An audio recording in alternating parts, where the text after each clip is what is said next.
Occultists around the world believe that once a symbol is created, it acquires power of its own, and that the more secret it is, the more power it has. They believe the greatest power of all is created in the symbol if the uninitiated never discovers that it even exists. This reminds us of the Jonathan Livingston Seagull phenomenon that I mentioned previously, where demons seem to assign themselves to positions created by men to be worshipped. So someone can create a symbol with the wicked intention that it should represent something diabolical, and then because of their motives in creating it, the symbol indeed takes on that power which has been imbued into it. It's nothing less than witchcraft. But if secrecy gives strength to the power of the symbols, they need to give them double meanings to help with the concealment. Albert Pike, a 19th century 33-degree Mason, wrote an authoritative and infamous book revealing the secrets of the craft called Morals and Dogma. In it he writes, "Masonry, like all the religions, all the mysteries, Hermeticism and alchemy, conceals its secrets from all except the adepts and sages or the elect, and uses false explanations and misinterpretations of its symbols to mislead those who deserve only to be misled, to conceal the truth, which it calls light, from them, and to draw them away from it." The adepts, sages, or elect refers to those of the 33rd degree or above, the so-called illuminated ones. Morals and Dogma was never intended for the eyes of the lower Masons or the profane non-Masons. The title page of the book asks that anyone in possession of a copy should return it to the lodge upon his withdrawal or death, so that it would never reach a mass audience. Copies have, however, crept out of the lodges, and its contents are available for public consumption. Albert Pike says of the symbols within Freemasonry, "Part of the symbols are displayed there to the initiate, but he is intentionally misled by false interpretations. It is not intended that he shall understand them, but it is intended that he shall imagine he understands them." He then goes on to say, "There must always be a commonplace interpretation for the mass of initiates of the symbols that are eloquent to the adepts." Here Pike clearly outlines that every occult symbol Freemasons use should have a false public meaning in order to keep the true darker meaning hidden. When non-Masons or even lower-level Freemasons ask about doctrines or rituals, they will be misdirected with the false interpretation so as to keep them from the diabolical truth. It is only as they advance and prove themselves at the lower levels that the truth is gradually revealed to them. Like we have consistently seen, this system of double meanings is the very definition of the occult, dark ideas and meanings concealed in full view through allegory and symbolism.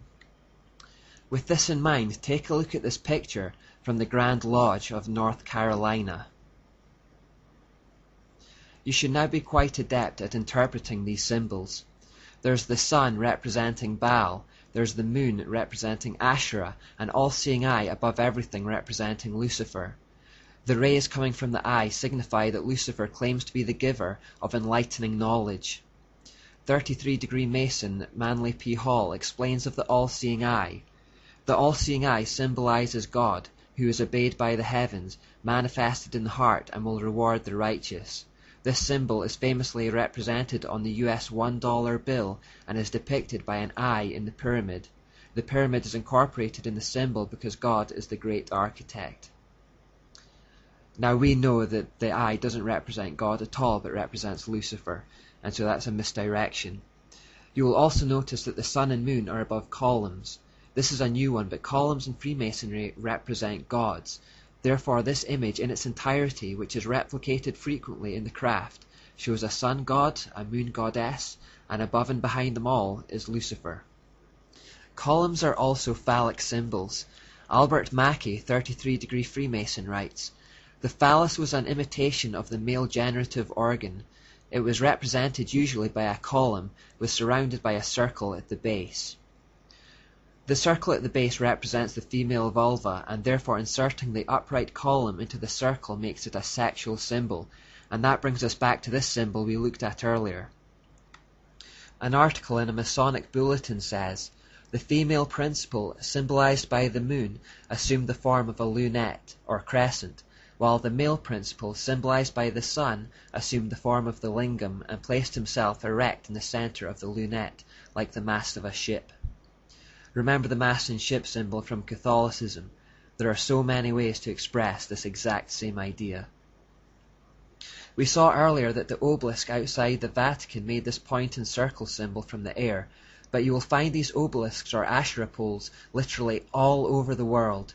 The most imposing and important ones are to be found in the major cities or power bases and financial capitals, but wherever you live, you will probably not have to go far to find one close to you.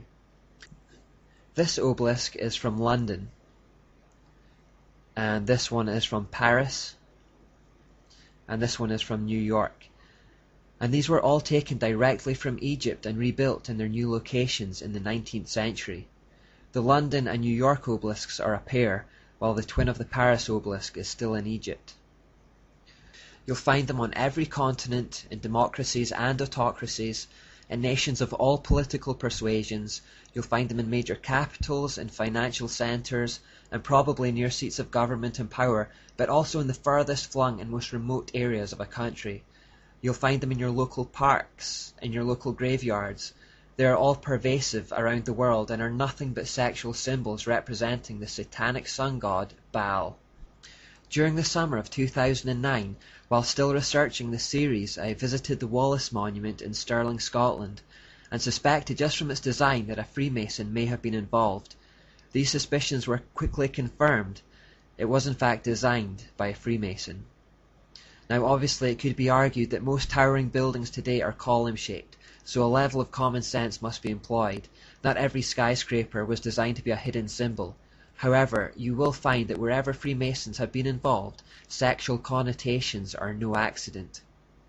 You will also see obelisks very frequently in graveyards. Often they are for deceased Freemasons, but again, this is not always the case. It appears to have just become the fashion for some, and many may have picked them without realizing their origin. Remember the recurring mountain theme from earlier also. Satan likes to claim the high points in his bid to become the Most High. With that knowledge, I looked for the high points in Scotland's capital city, Edinburgh, to see if there was an obelisk present. Sure enough, on Carlton Hill, there is a significant one that gives views over the whole city. Notably, it is within easy view of the Scottish Parliament, the castle, and other traditional strongholds of power. As the King of Tyre wants to control the Prince of Tyre, the human governors and rulers, you will often find this symbolism within range of governmental buildings or financial centres. There is also a theory that these monuments are built along ley lines being geometric lines that run along landscapes, connecting ancient or secret features together. The idea is that they are channels along which energy can flow between points. It might be an interesting experiment if you were to find the high points within your own area and check for obelisks. If there are no obelisks, you may instead find stone circles or other deliberately designed shapes. Alternatively, look for the seats of power, influence, and financial centres, then check for any obelisks or occult symbols that are overlooking those buildings. Perhaps survey the geometry, degrees and angles at which the obelisk stands to those buildings. You may see physical evidence of satanic influence over government leaders in this way. I know for sure that the local high point in my town often has a stone circle made out of rocks, and if you move them and go back later, they'll have been rearranged back into a stone circle again. Have a look and see what you find.